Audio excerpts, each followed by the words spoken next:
pembuangan bahan sisa. Sekarang kita lihat peta. Kita pergi lab.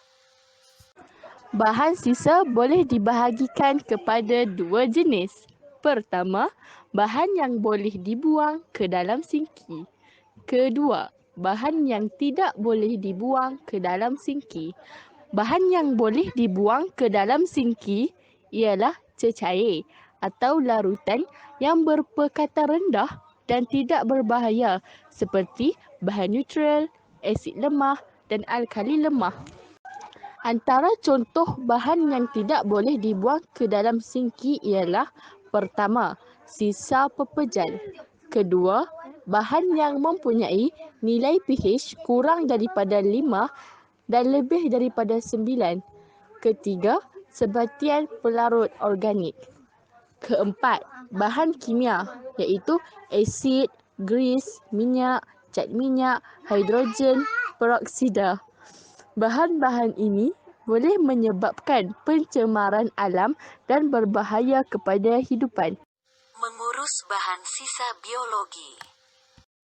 Tahukah anda, bahan sisa biologi merangkumi bahan buangan biologi yang boleh menimbulkan kemudaratan atau bahaya biologi. Bahan sisa biologi ini termasuklah bahan kumuhan, tisu, bangkai, medium kultur, bekas plastik, kaca dan sarung tangan. Apakah yang Zahidah buang itu? Zahidah nak tahu tak? Bukan semua bahan sisa biologi boleh dibuang ke dalam tong sampah atau sinki. Betul ke Nurin? Bagaimanakah cara menguruskan bahan sisa biologi?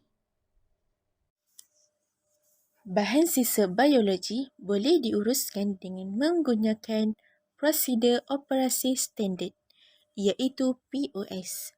Mari kita lihat jenis bahan sisa biologi dan POS untuk menguruskannya. Ya, jom kita lihat. Prosedur operasi standard POS pelupusan bahan sisa biologi ialah prosedur yang digunakan bagi tujuan mengurus pelupusan sisa biologi limaman. Okey, sekarang kita pergi kepada bahan sisa kategori A. Jenis bahan sisa biologi bagi kategori A ialah peralatan tajam. Contohnya seperti picagari, jarum dan bilas skalpel. Okay, sekarang kita nak bincangkan macam mana kita nak uruskan sisa biologi kategori A. Yang pertama, masukkan bahan sisa kategori A ni ke dalam berkas, iaitu bekas sisa tajam. Yang kedua, tidak diautoklavkan. Maksudnya tidak mensterilkan alat-alat perubatan. Yang terakhir, bekas itu mestilah disimpan di tempat yang selamat sebelum dilupuskan. Itu sahaja. Seterusnya, kita pergi ke kategori bahan sisa B. Jenis bahan sisa biologi bagi kategori B ialah pepejal tidak tajam. Contohnya seperti sarung tangan, tisu dan medium kultur. Bagaimanakah cara pengurusan sisa biologi kategori B ini? Caranya ialah kita perlu membungkus dan masukkan sisa biologi tersebut ke dalam beg plastik biobahaya yang diautoklav dan dimasukkan ke dalam tong biobahaya. Okey, seterusnya, kategori bahan sisa bagi kategori C. Okey, jenis bahan sisa biologi bagi kategori C, kita terdapat bangkai ataupun organ. Okey, contoh dia haiwan makmal ataupun haiwan uji kaji. Okey. Seterusnya, pengurusan sisa biologi bagi kategori C dibalut dalam bahan menyerap iaitu kertas tisu. Dibungkus rapi di dalam beg plastik biobahaya dan disejuk beku sebelum dilupuskan. Dan yang akhir sekali ialah kategori D. Jenis bahan sisa biologi bagi kategori D ialah cecair seperti darah dan serum. Bukan serum kecantikan ya, ni serum biologi. Apa? Tak tahu nak uruskan? Okey, mula-mula kita kena nyah kontaminasi bahan sisa biologi ini secara autoclave. Kemudian ia akan dilupuskan secara terus ke dalam sistem kumbahan melalui sinki makmal atau tandas. Okey, lepas tu kita kena lakukan pengasingan sisa di puncanya dengan betul. Kita hendaklah mengasingkan bahan sisa mengikut kategori.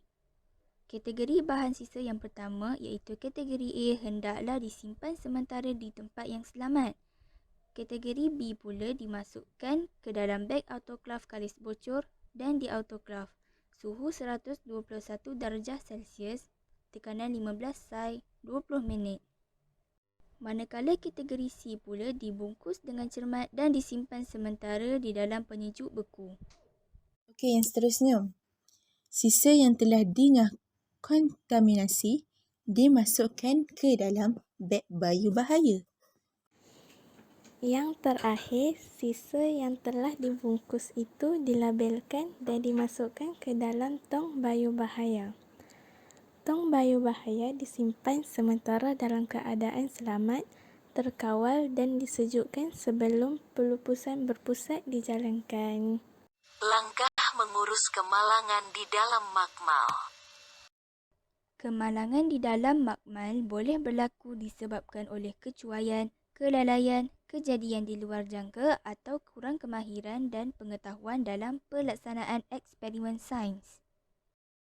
Semasa menjalankan eksperimen, rakan anda tertumpah sejenis bahan kimia ke atas meja. Apakah yang perlu anda lakukan? Saya tahu. Jika rakan kita tertumpah sejenis bahan kimia ke atas meja, pertama sekali kita wajib segera untuk memberitahu guru atau pembantu makmal. Kedua, jadikan kawasan tumpahan sebagai kawasan larangan. Ketiga, sekat tumpahan daripada merebak menggunakan pasir untuk membentuk sempadan. Keempat, kaut tumpahan bahan kimia. Akhir sekali, buang dengan selamat. Termometer yang jatuh dan pecah akan mengakibatkan tumpahan merkuri. Tahukah anda betapa bahayanya merkuri? Keracunan merkuri berlaku apabila seseorang tersentuh atau berlaku peresapan melalui kulit dalam kuantiti tertentu. Merkuri boleh menyerang sistem saraf, saluran pencernaan, sistem pembiakan dan ginjal. Oleh itu, cara mengendalikan merkuri dengan selamat sangat perlu dititik beratkan. Apakah yang perlu anda lakukan jika ada berlaku tumpahan merkuri di dalam makmal sekolah anda? Saya tahu. Yang pertama, kita mestilah segera memberitahu guru ataupun pembantu makmal. Yang kedua, kita mestilah jadikan kawasan tumpahan itu sebagai kawasan larangan. Yang ketiga, kita kena tabur serbuk sulfur untuk menutupi tumpahan. Yang keempat, kita kena hubungi jabatan bomba. Sekian, terima kasih.